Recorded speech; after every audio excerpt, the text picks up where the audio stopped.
for your unwavering dedication to this cause. To our partners, stakeholders, and advocates, you're bigger and to never give up. As we move forward, let us be guided by a Teresa Felicidad President Valentino, Exelia Homer Cua, Philippine Society of Gastro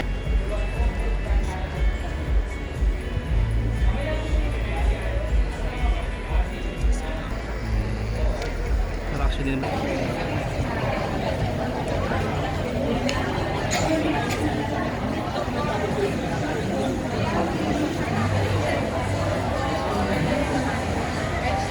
Short lang interview.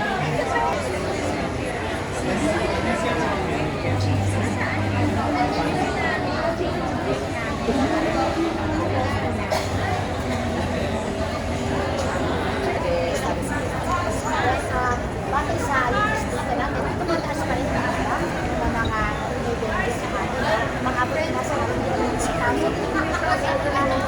Sir, excuse me mo.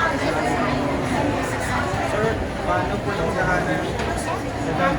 When the numbers that we have the same time last year. So these numbers are still going up.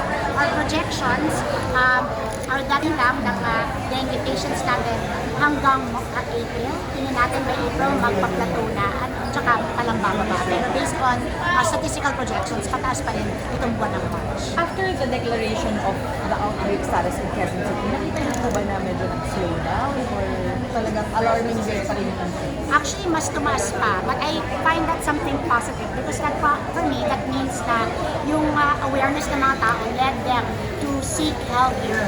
Dati kasi, kaya nagkaroon din tayo ng deaths, tsaka medyo alarming talaga yung condition ng mga patients natin. Because they wait 3 to 5 days before they actually see a doctor. And that led to the early deaths that we had. Since we made the declaration of an outbreak,